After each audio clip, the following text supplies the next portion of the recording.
Jon Moxley is attacked by Kenny Omega. We talk about that and our AEW Fyter Fest reactions next on the Squared Circle Psychobabble.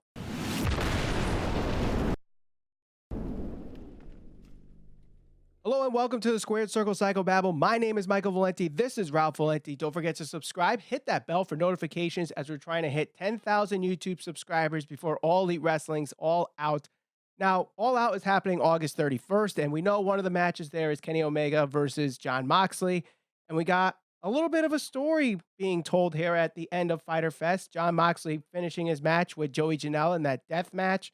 All of a sudden, Kenny Omega comes out and attacks him, similar to how Jon Moxley attacked Kenny Omega at the end of Double or Nothing. What are your overall thoughts of this whole altercation and helping the story going into All Out? I definitely think it's consistent with what happened, obviously, at Double or Nothing. So, like you said, we had Moxley make his first debut. He came through the crowd. He beat up Jericho, and then obviously he beat up the ref, and then he went to focus on Kenny Omega. We know that there's not going to be too many shows between now and All Out. So they had to do something. There had to be some type of altercation or interaction between the two. I thought it was fine for what it was. It was essentially just kind of like a pull-apart brawl. It was fine.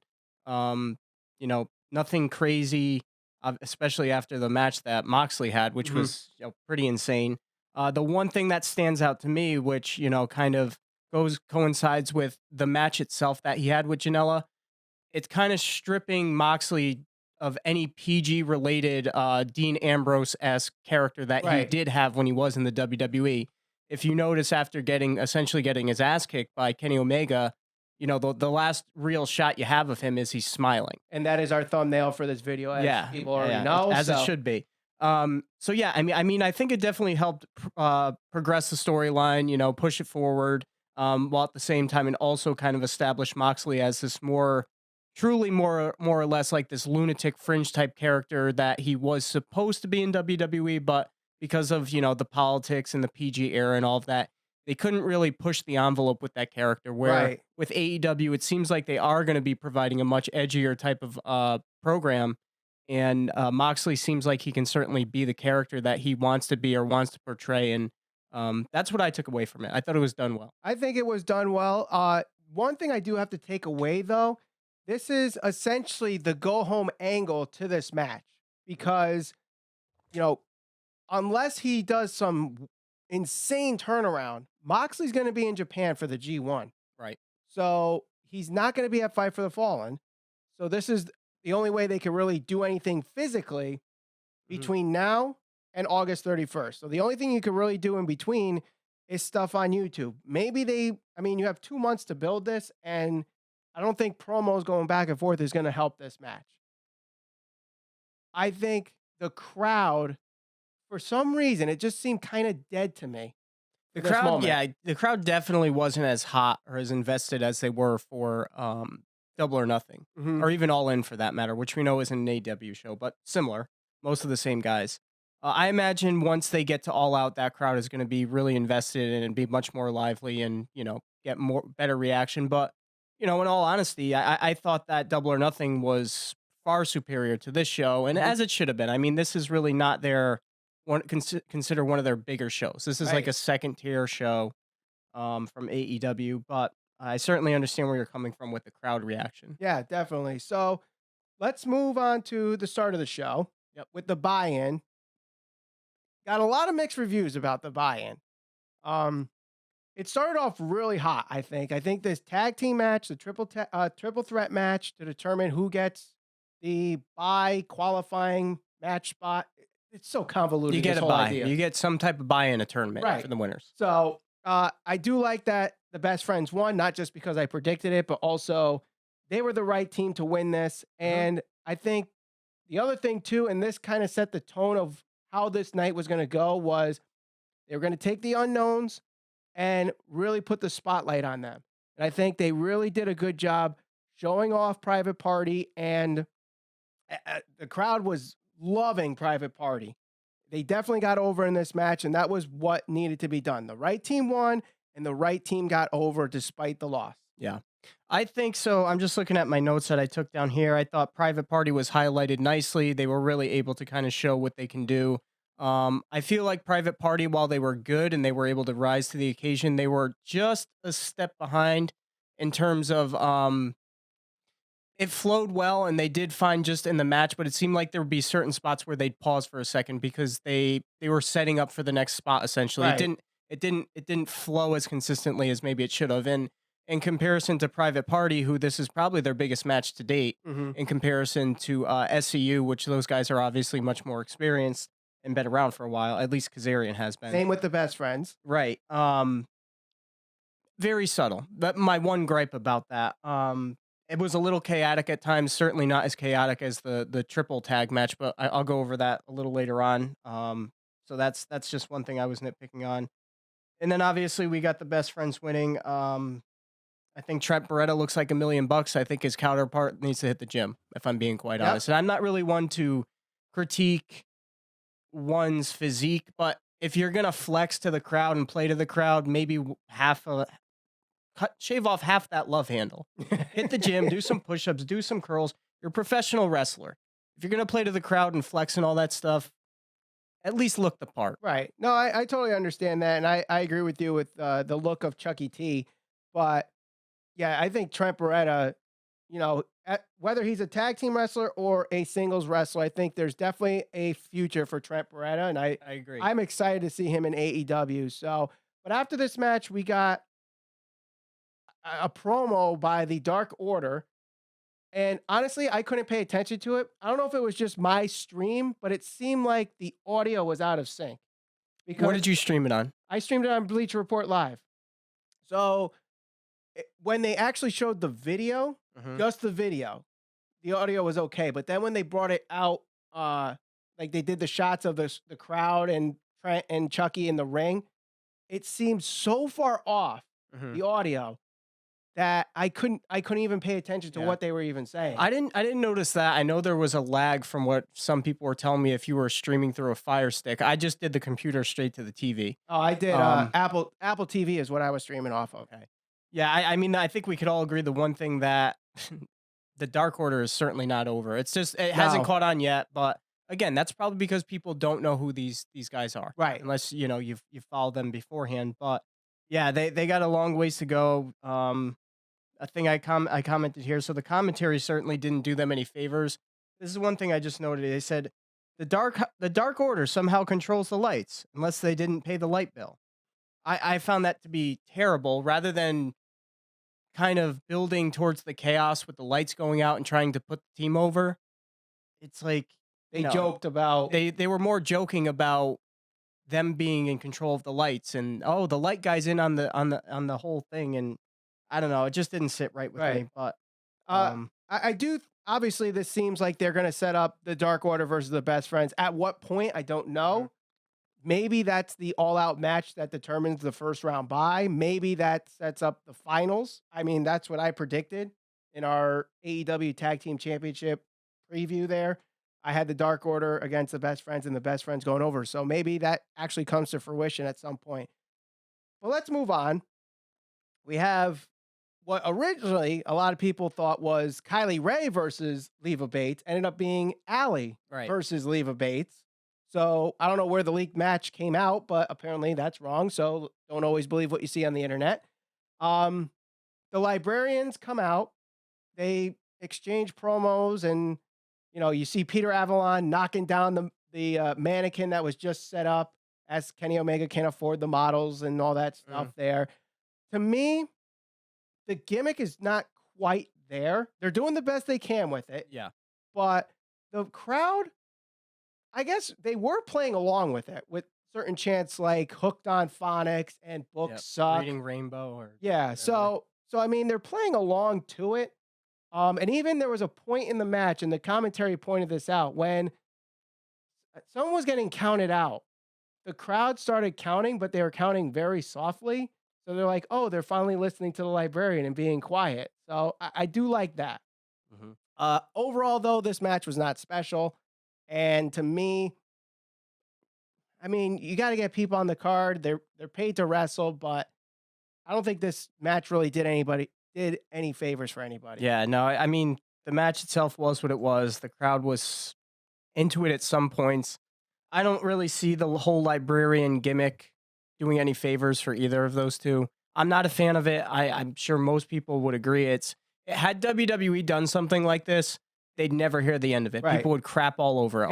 It's So very mid-90s, yeah. new generation era where it's Duke the Dumpster Drosy and IRS and the Goon and all those occupational gimmicks that they had. And I know they're trying, I think that's what they're actually trying to do is rib on WWE for doing stuff like that. Sure. But, you know, you got to, yes, you should relax and be funny when it's right. But to go out of your way and purposely just make fun of WWE, I think is the wrong direction to go if you're AEW. But maybe I'm misinterpreting that whole situation. But I think that's what they're going with on that one. So let's move on to this. I don't know what to call this, honestly. Michael Nakazawa versus Alex Jebailey in a hardcore match. I can hear Jim Cornette having an aneurysm over this match. Baby oil, suplexing into pools, arcade buttons, flamingos. I mean, yes, I get it. It's a hardcore match and it's at a gaming convention, so I'm okay with the arcade buttons. Okay with that. But this finish of this match, this is so stupid, in my opinion. Well, it diminishes the credibility of Nakazawa and the wrestling profession. You have a guy who's not a professional wrestler, essentially going in there and competing and having somewhat of a back and forth match where it almost looked like he belonged in there. Right. I mean, he has wrestling training, so it's not sure. But I mean, yes, at the end of the day, he's not a professional wrestler. Yeah, and again, going back to the commentary. So after the match, mind you, it almost came across as a cheap win, like the way the match ended. Yeah. They said, think of how close you were to having a non-wrestler beat a pro wrestler. Okay, so if you're one of those individuals who maybe have heard about AEW and you said, all right, well, let me watch this. Let me see what all the buzz and hype is about. And you've barely watched wrestling in the past however many years, and that's what you hear and this is what you see. Flamingos, gaming buttons, and then as soon as he pulled out the bag, I knew we were either going to get Legos or we got the gaming controllers. I thought this was terrible. I hated it. I thought it was absolute garbage. Right. Not a fan. And there was actually a spot where Nakazawa was choking Jebailey with a controller, and he was playing the game. Yep. Whatever game he was playing, he's actually pushing buttons like it's going to make him choke the guy more. Yep. In the finish where Nakazawa pulls down his underwear from his trunks and then blinds the referee with the thong. What do they call it? The Venom tentacles, I think, is what they called it. I mean, yes, I know he comes from DDT, and that's kind of what they do in Japan. But this is the stuff that AEW has to avoid when they make it to TV Weekly. That's me. But things do get serious when we get onto the main card. Cima beats Christopher Daniels in what I think was a very good opening match to the main card. I think they did a really good job explaining Cima and the 20-year story between these guys and Shima's back injury. I thought they did a really good job. And this is where the commentary was very good all night, I think. I don't. From Excalibur and Jim Ross. I thought they were very good because where Excalibur was letting everybody know about these unknowns and the independents, he's telling them, all right, this is why you got to pay attention to these guys, where Jim Ross brings his knowledge to professional wrestling and says, okay, and he told the story, the psychological story of it. And I think it started with this match. Cima getting the win, I think, was the right move. He definitely needed the win there. And, you know, if you're going to bring these OWE guys over, this guy has to be winning matches. And especially when he's going to be going up against Kenny Omega in 2 weeks. So. Yeah. My only gripe, like you said, I thought the main card commentary was mostly fine. There's one thing that I didn't necessarily like, which I'll talk about. As far as the pre-show is concerned, my biggest gripes with the commentary were with the Dark Order. You know, if you go back to the 90s and the lights go out and the Undertaker or Kane are supposedly going to come out, or the Brood for that matter. I mean, your job to me as the commentator is to kind of set the tone of like mass chaos, like what's going on, why are the lights out, trying to build up the Dark Order, are they here? build suspense, and they kind of treated it more as a joke, like, oh well, somebody didn't pay the light bill, and I just thought the tone was off. Right. It didn't do the Dark Order any favors. And then, like I said, the comment obviously about a non-pro wrestler almost beating a pro wrestler. You're still a company that's trying to establish itself, and you're legitimately pointing out that this guy with pretty much zero credibility wrestling wise, aside from his training, almost beat one of your professional wrestlers. Mm-hmm. And if you're one of those guys that isn't necessary, or you're a fan that's just tuning in to view because there's some type of buzz following Double or Nothing and how well the company's doing, again, I don't think they did any favors for anybody there, Right. especially AEW. So I thought the tone was off. I don't think they sent the right message in those two cases. I will say this. We have had in WWE, Lawrence Taylor beat Bam Bam Bigelow. I Maria agree. Menounos win. And Snooki win. Floyd Mayweather. And Floyd Mayweather beat the Big Show. So, and I'm not a fan of that either. But, right. But I'm just pointing out. Right. So, basically my point is, don't give AEW a pass when WWE does the same thing and you crap all over it. Right. And I even tweeted out, if people crap on the 24/7 championship and don't crap on that, you're a hypocrite. Yep. So, but buy-in wise, so good, bad.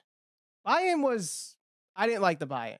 I didn't like the buy-in. I think they should actually, me personally, I'm not a fan of undercards or buy-ins and stuff like that, pre-shows, because usually the matches don't mean too much. Mhm. And it kind of sets it up. It's supposed to be the thing that hooks you and leads you into the main card. And aside from the tag match, well, the Cima match was obviously good too.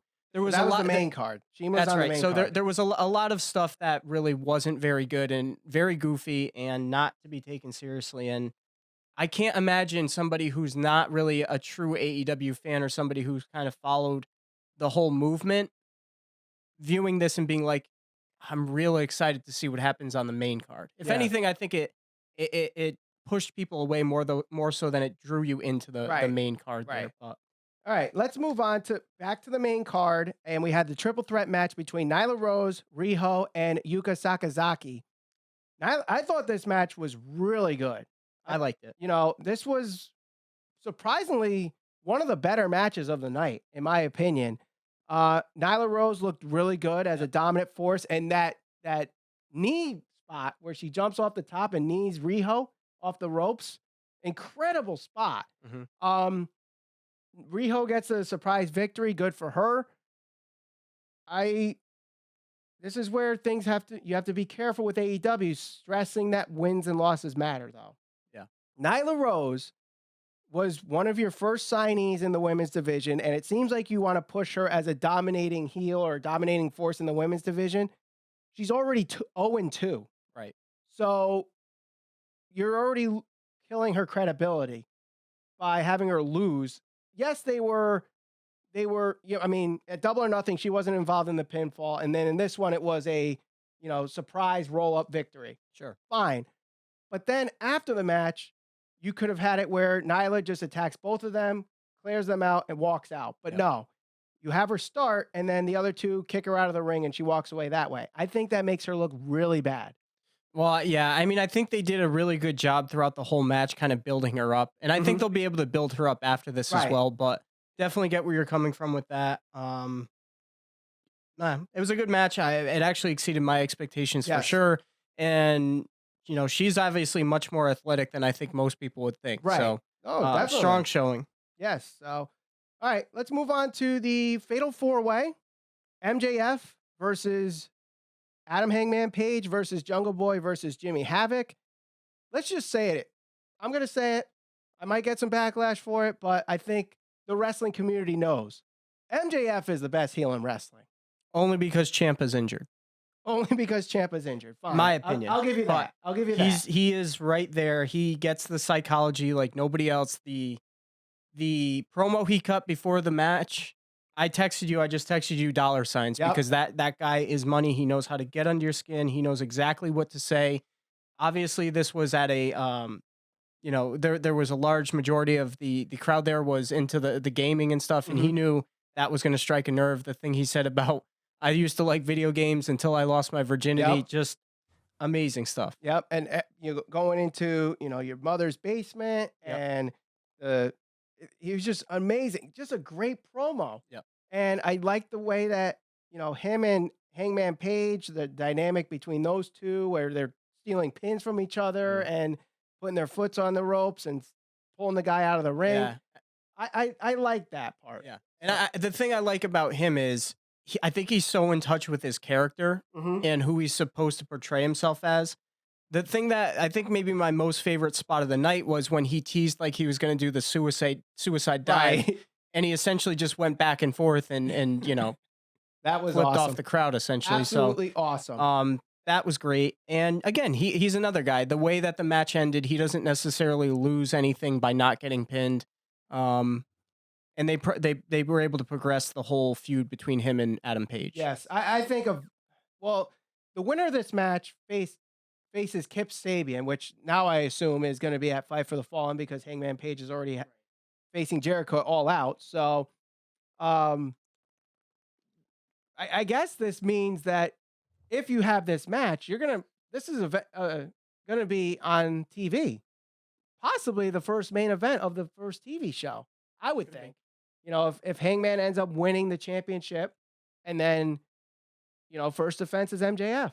That's how I would do it. But unless MJF costs Hangman the match at All Out and Jericho wins, and then Jericho does whatever he needs to do in his first defense. But this is the first real storyline in All Elite Wrestling, and I'm all for it. So let's move on to Darby Allin versus Cody Rhodes. And I think we disagree on this because I think this match made Darby Allin a star.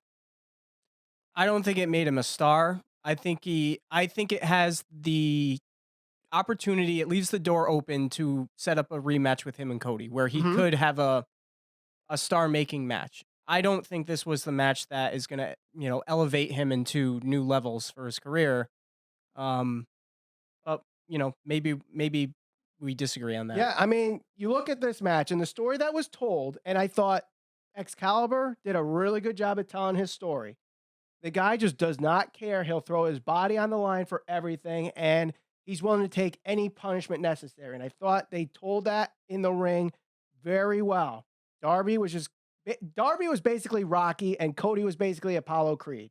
All you needed to do was go the distance, and Darby did that. Yep. To the point where he does a spot where he jumps off the top rope, lands on the apron on his back. And I'm not a fan of apron spots. I think they're completely stupid and unnecessary. But in this case, I'm actually giving a pass on this because literally this is the only thing left for Darby Allin to do to take whatever punishment he can need to lose this match. And he still went the distance and made it a time limit draw. Yeah, I wasn't a fan of I guess they call it the coffin drop. I wasn't a fan of that spot. I think that it's ill-advised, especially when you're a younger star that's supposed to be coming up within the ranks, and they're trying to establish him as this big star. And I think there's other ways you can do that, whether it's with promos or video packages and giving him some legitimate wins. And I think him going the distance with Cody Rhodes, especially because Cody's been wrestling for so long, he gets credibility from that, having it be a draw. So in a sense, I think that the match was successful, but that spot in particular, I wasn't a fan of because I don't think it does any favors for his health or his career in the long run. I would not do this consistently, but I think for this match and what the story they were telling, it works. If he keeps doing it, then I'm going to be like, let's pump the brakes a little bit. The other thing too is you got to think, now how does he top that? Because this is what happened with Mick Foley. Mick Foley got thrown off the Hell in the Cell, or Shane McMahon jumps off the Hell in the Cell, and now they always expect you to do something bigger and better and crazier. So, okay, he does the coffin drop, he crashes and burns and nearly, could have hurt himself there easily in that spot.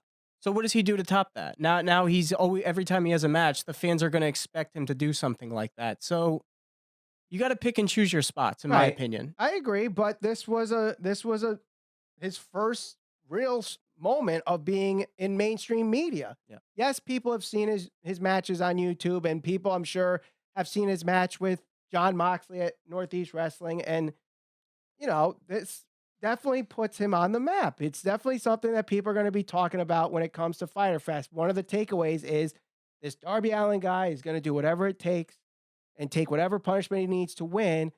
And the other thing we also have to take into account in this match is the fact that there are time limits, I think really helps the dynamic of AEW in a way that it's a sport.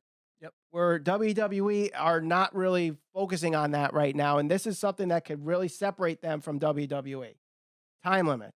You know, I think that how that match ended was great for the story too, because it's like 5 minutes left and you see Brandy going 5 minutes, finish this match. Yeah. And 1 minute. Then they're counting down and, you know, with 3 seconds left, he goes for the pin, but not getting the 3 count before the time runs out. I thought that was amazingly executed. Yeah, and again, it leaves the door open. But despite whatever criticism he would have got for the spot for the coffin drop onto the apron, the big takeaway and the thing everybody's talking about is obviously the chair shot to the head. Yeah. And you know, obviously that's something that the sport or the profession of professional wrestling has certainly gotten away from, especially with the society we live in today. And look, I'm not one to ever complain about chair shots because I grew up watching wrestling in the 80s. One of the first memories I have of professional wrestling was, you know, legitimately Hulk Hogan getting hit in the head with a chair and you see him blade himself and cut himself open. Mm-hmm. There were chair shots throughout the Attitude Era. You look at The Rock and Mankind. Now, is that what's best for the health of the wrestlers? No. I guess in some way this was supposed to be a gimmick chair where it was altered, so it wasn't supposed to cut him in. It was, I don't know. Something went wrong. Something went even wrong. Tony Khan has gone out in the post-show conference. He actually said that spot was regrettable. Yeah. The only reason I know that, because I didn't listen to any reviews, I didn't read anything afterwards, because I wanted to truly just kind of internalize my feelings about the show and talk about that and not really have my opinion swayed by anyone or anything. So what I did was I actually Googled Cody Rhodes and I Googled Fyter Fest because I wanted to see what the reaction was and what the headlines were. And when I Googled those two things, the one thing that kept coming up was unprotected chair shot. Mm-hmm. So, you know, while maybe this could have been a gimmick chair, I don't know. I guess I'll go listen to it afterwards or whatever they did to alter the chair so it would have been safe. It didn't work out, and they're getting bad publicity for this. So I don't think it's needed. I don't think you have to do stuff like that. There's certainly other things. He could have easily just hit him in the back with a chair. Mm-hmm. He didn't have to hit him in the head. I mean, we're looking for if AEW is looking for the shock value, like trying to call back fans for what they expect, like during the Attitude Era, you know, it's not what's best. In the society we live in today, nobody wants to see anybody get hit in the head with a chair anymore. Yes, I agree. You look at sports and all the things and that safety testing, and that was going to be my one thing. It was even highlighted, like Jim Ross kept saying, CTE. Like, you don't want to draw attention to that type of stuff. Like when you see a player hurt in the NFL, you don't see them show the focus on the guy who just broke his leg. They go to the fans or they go to the commentary, and I don't know. It's just like, yes, it happened. It was unfortunate. He started bleeding. He was hurt, and they kept saying, you know, CTE, concussions, Right. and it's not the right approach. I understand where you're coming from, but at the same time, I do think it brings a sense of realism into professional wrestling that I think those that only watch WWE are kind of missing out right now. I'm not condoning the chair shot. But what I am saying is how they took this situation and tried to make the best of it. Because obviously something went wrong and they had to kill time while this was happening. So, I mean, they did what they basically had to talk off the cuff. And obviously concussions are a huge, huge problem in all sports. Mm-hmm. And in professional wrestling, we know, you know, thousands of wrestlers that had concussions and things related to concussions happened to them, and without bringing those up. So I think it was good that they brought it up because now they're saying, all right, this is serious now. Yeah. You know, bringing that in, and, you know, you take something that was bad, twist it around into a good thing, and now Sean Spears becomes a bad guy, and you're like, why did he even do this to begin with? Sure. So now you can make a story out of this. And I don't know if you saw the any interviews or posts. I didn't watch anything So you didn't at watch all. any No. posts. So afterwards, MJF had a conference, and they asked him about the chair shot because in his story, he is best friends with Cody Rhodes, and he basically was trashing all over Shawn Spears, saying that it was unnecessary and, there's no reason you need to attack my best friend. Cody can have his own fights, but if I see Shawn Spears, it's going to end with fists. So now they're bringing a story into this. Totally okay with that. So I'll see how this goes, but the chair shot itself was unnecessary, but I think what they do with this afterwards, they actually could turn a negative into a positive. And I guess we'll find out at some point what they meant by gimmick chair. I don't know. That was the headline, but I think usually what happens with chairs is they'll dent them first, and then they're supposed to hit the guy in the head with wherever the dent is. That must have not happened, or the dent wasn't big enough. So when he actually got hit, it cut his head open. Sure. So I think that's what they mean by gimmick chair. But let's move on. We have the 6-man tag. We have the Lucha Brothers and Laredo Kid against Ken, Ryu, and the Young Bucks and Kenny Omega. So what do you think of this whole match? I don't know where I want to start with this. All right, so I'm going to start from the beginning and work my way in. So the first thing I'm going to say about this, we need to kind of to keep things in context and to fully make my point. Where is AEW? They are a startup company. They aren't a proven commodity. What do they need to do to ensure that they're going to be successful and set themselves up for success in the future in order to make money? They have to appeal to a larger crowd than what they're appealing to right now. Right. And the tone that they were setting, especially during the buy-in with the whole spoof on the Fyter Fest and the Fyre Fest and all of that type of stuff and not having the money. You have the Young Bucks and Kenny Omega, who are supposed to be the best wrestlers in the world, who are essentially taking a very laid-back approach to the night. I didn't like the tone they were setting. You're trying to establish these guys as the best wrestlers in the world. Because mind you, a year and a half ago, maybe around a year, whenever it was, Kenny Omega was having some of the best wrestling matches in the world against Okada. Mm-hmm. Why are you not trying to build him up as that? Like a badass or like one of the best wrestlers? All of this is he's never really like that. He was never... I get that, but at the same time, you're catering to the fans you already have with all of this stuff. The Fyter Fest, the laid back approach to the Fyter Fest and not having the budget. The entrance, well, mind you, I get it. You're at a gaming fest, all right? So you're gonna feed into the fans that you already have them invested in your product. But do you? Because I think a lot of those people may have been those that were at the gaming convention and just happened to be at the wrestling show. Yeah. Not necessarily AEW fans. They were just gamers that know who Kenny Omega and the Young Bucks are because of their involvement in the gaming community. So they're trying to hook them in more. And the same with the Fyter Fest thing. I mean, yes, it's a parody of Fyre Fest. So people know what Fyre Fest is. So they may not know what AEW is. So they're trying to gain a mainstream audience. They're not going to gain a mainstream audience by doing these childish things. I'm sorry. They're not going to. They're not going to do it.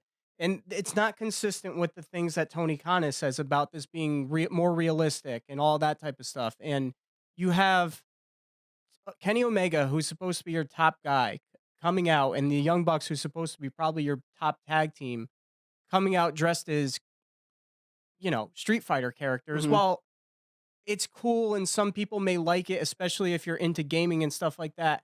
If you're somebody who's going to just watch this for sheer intrigue, I'm not convinced that's going to hook somebody, especially when they're trying to say that, okay, we're going to give you a more realistic athletic approach to our matches or characters for that matter. You already have the people that are there. You already have them hooked. They're invested in your product. I'm invested in your product. I get what you're trying to do, but for the more casual fan who may just be tuning in, I'm not convinced that what they did during the entrance or during the pre-show is going to convince anybody that you're the best wrestlers or that you're positioning yourself. Okay, I get where you're coming from with because that. Because it's simulated fighting. Wrestling is simulated fighting. Right. No, I understand that. But I think you get someone that's interested in AEW or go on to the show. And we grew up playing Street Fighter 2. So I'm sure there's a lot of people out there who grew up playing Street Fighter 2, and they do this in the beginning, and they go, "Hey, these guys are Street Fighter 2 guys. I can invest into this." Subtle things like that. Someone that may not watch wrestling knows what Street Fighter 2 is, can make a connection with these guys, and now they're invested in those guys. I understand all that. So then they see the match, and a lot of people love this match. So now you got them hooked if they were also one of those that loved this match. So I'm not gonna totally bash this and try to say, oh, they're being childish. Yes, there were some childish things, but it's not meant so much to be a knock on the guys, more so who are you trying to target? Because Tony Khan has said there was 10 million people that were watching wrestling, and now only 2 million people watch wrestling. We want to try and get those people back to watching wrestling. You don't think there were childish things happening in the Attitude Era? There certainly was, but at the same time, the top guys in the WWE at that time, or even in WCW, Hollywood Hulk Hogan, right? NWO, badasses, Stone Cold Steve Austin. You're going to tell me that a guy who Foley knocked people out with a sock puppet? I understand that, but this is what I'm trying to say to you. What's your target market? Are you going to go for the gaming community and try to attract those fans? That's part of it. Are you going to try and attract the 10 million people who supposedly no longer watch wrestling? Because I'm telling you now, the people who watched professional wrestling then, who were fans of The Rock and Stone Cold Steve Austin and saw Steve Austin riding quads, drinking beer, kicking ass, are going to look at that and they're going to laugh. They're not going to take that seriously. And I know what you're saying about nostalgia and Street Fighter is a great game. I used to play it all the time. I used to play it going back a couple of years ago. We're the fans that are already invested in your product. You already have us. What about if you want to be successful and ensure success, you have to expand outward and attract other people. And Kenny Omega being positioned as a top wrestler in the world, it doesn't do him any favors having him go out there and do stuff like this. Mm-hmm. Build him up, present him as the best wrestler in the world. Talk about all the credentials he has and all the things he does right. So it's not so much a knock on the guys and what they did last night. It's more so like, all right, who are you trying to target? What are your goals? And is it consistent? Because I'm not convinced based on that they're going to attract any other fans.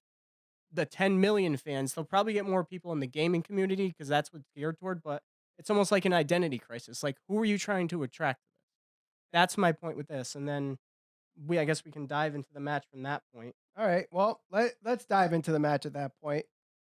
There was some really athletic spots in this, and the crowd was eating up this match all night.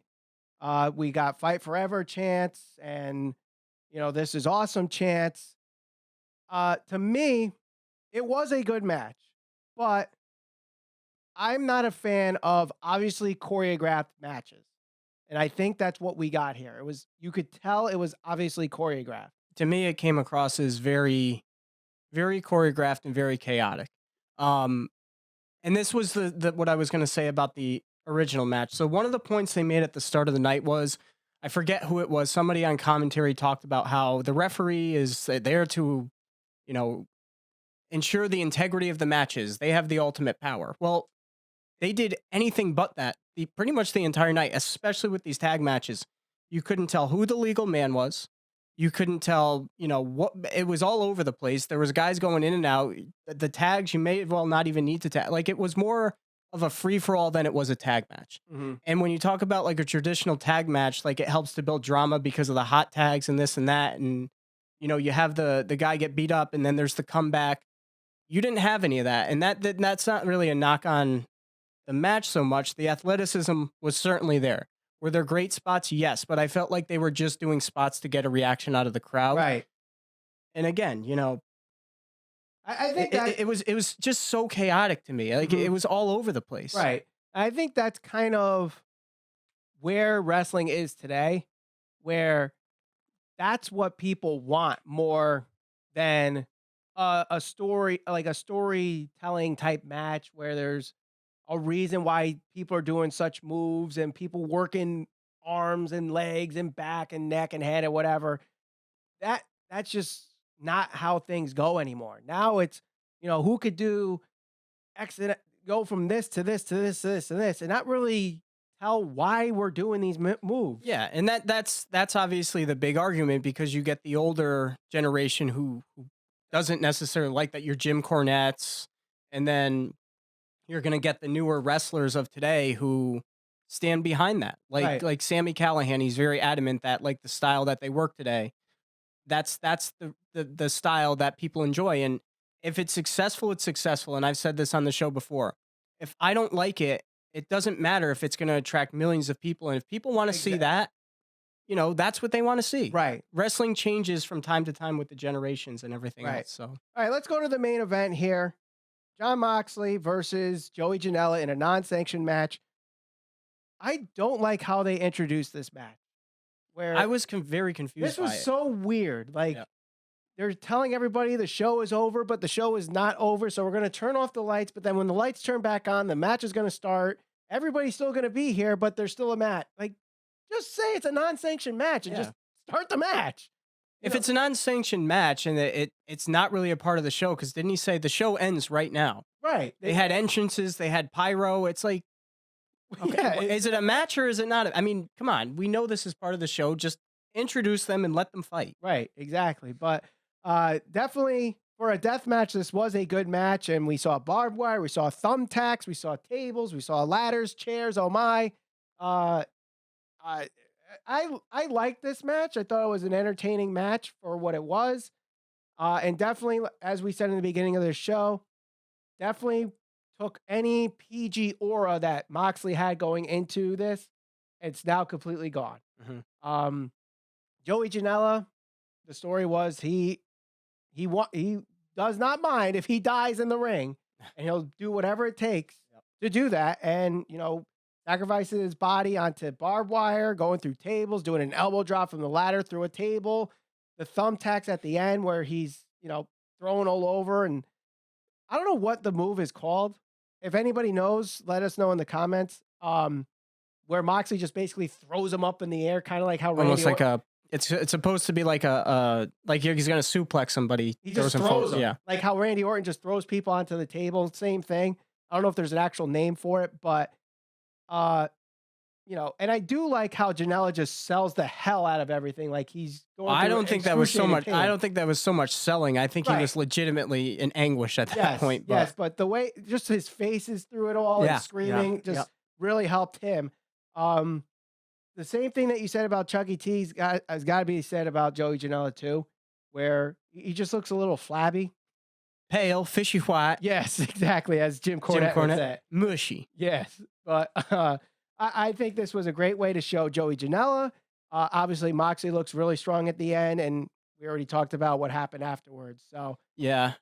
Kudos to Moxley because he could have stuck with WWE. We know he didn't want to, and had the regular type of matches, your 5 to 10 minute matches on Monday Night Raw and SmackDown, which are, you know, you're going to go through some type of pain in that respect either way. But I mean, to go from a nice cushy job in comparison to what he did last night, thumbtacks, barbed wire, bleeding, pain, like kudos to him because he could have gone to WWE and worked regular style matches and made millions of dollars and everything else. And he took, he went to AEW and he's going to, I guess, stick to this type of match when he has to. And, you know, I just wanted to make sure gave credit for that.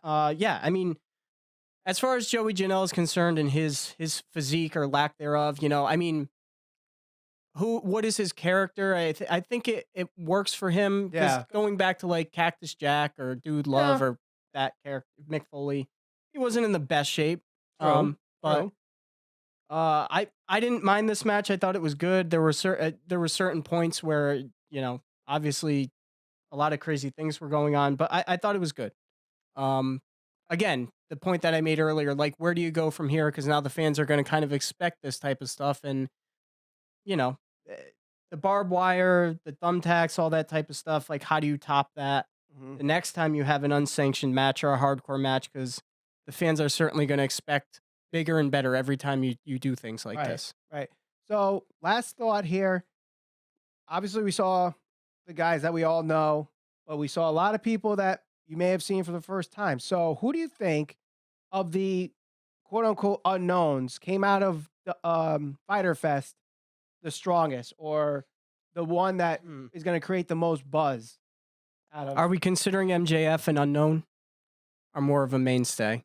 I think he's more of a mainstay. Okay, so if you're gonna talk like your Janelas and your Darby Allins, or I don't know. I mean, So I would say Private Party, Riho, Yuka, Michael Nakazawa, Cima, Darby, and Janela would be the 7 that I think most people won't know. And Jungle Boy and Jimmy Havoc. So those 9. I think that while Darby Allin certainly gets a lot of credibility boost from going the distance and the draw, I think probably Joey Janela earned the respect of the fans last night for the pain and suffering that he went through during that match. So I do definitely see those 2 ending up in some kind of hardcore match down the line. Joey Janela and Darby Allin. So any final thoughts? Final thoughts. I think the show was okay. I think it was a good show. It was definitely a step back from Double or Nothing. I think this humbled a lot of AEW fans. At least I hope that it does, because I think a lot of people from January to basically until last night were basically saying AEW is going to be the death of WWE. I don't think Fyter Fest helped that cause. Yeah. I definitely think they're heading in the right direction. AEW is definitely going to be something that is going to be staying for a while, but I think there's stuff that they still have to tweak and take out and avoid. And I think we just saw some growing pains and people just assuming that every show All Elite Wrestling has is going to be full of 5-star matches, and they're going to pull in ratings and they're going to be this amazing counterpart to WWE. I think this show showed them, let's pump the brakes a little bit. They still got a long way to go. Still got a long way to go. Yeah, I think so. What I took away from this, I thought it was a solid show. It wasn't great. I maybe like 6.5 out of 10. I'd give it. Yeah. It had its moments. I certainly think that it didn't do it any favors in respect of where they are as a company right now, being a startup and trying to establish itself, especially from like a TV aspect or advertising aspect, because when you think about the publicity they're going to get out of this, obviously the hardcore match, TNT, when they see that, are they going to be happy about some of the things that went on, the chair shot?